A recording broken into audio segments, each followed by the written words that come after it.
नमस्कार गाईज, माझं नाव सोनल शिंदे। आपण आज युरिक ॲसिडवरील घरगुती औषध बनवणार आहोत। हे आहे पावशेर धणे आणि हे आहे 100 ग्रॅम जिरे। हे मिक्सरला दळून घ्यायचे आहे। त्याच्या पुढची प्रोसिजर मी सांगते। अगोदर मिक्सरमध्ये दळून घेते आणि त्यानंतर तुम्हाला मी दाखवते कशा पद्धतीने हे औषध घ्यायचं आणि याचे फायदे शरीराला काय होतात। आता आपण आधी मिक्सरला हे दळून घेते।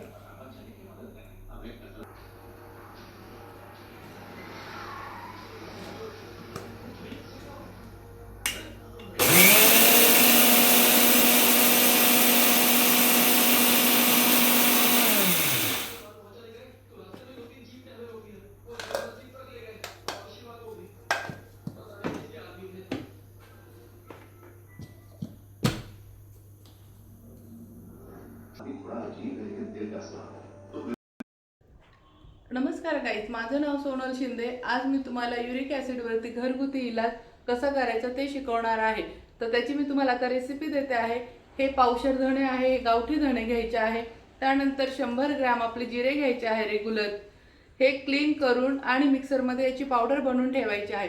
हे पावडर केल्यानंतर तांब्याच्या भांड्यामध्ये रात्री 1 चमचा भिजत घालायचे आहे आणि सकाळी उठून हे चाळणीने किंवा वस्त्रगाळ करून हे पाणी प्यायचं आहे। त्यानंतर 1 तासानंतर चहा नाश्ता वगैरे करू शकता। तर याचा बेस्ट रिझल्ट आहे। याचे कुठले साइड इफेक्ट नाही आहे। हे घरगुती रोजच्या आपल्या जेवणामध्ये स्वयंपाकात येणारे हे पदार्थ आहे।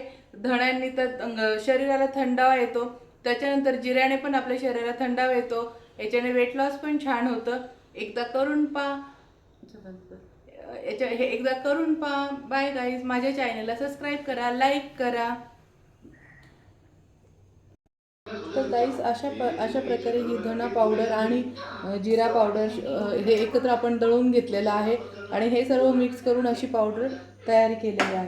तर आता त्यानंतर आपण तांब्याच्या भांड्यामध्ये 1 चमचा टाकून पूर्ण असा 1 चमचा भरून टाकायचा आहे आणि पाणी टाकायचं आहे। रात्रभर भिजून आणि सकाळी वस्त्रगाळ करून हे पाणी प्यायचं आहे। तर तुम्ही ग्लासमध्ये टाका, तांब्याच्या। ग्लास नसेल तर तांब्यामध्ये टाकू शकता। ते तांब्या किंवा मग अशी बॉटल असली जग, यातही तुम्ही टाकू शकता आणि हे पाणी तुम्हाला प्यायचं आहे।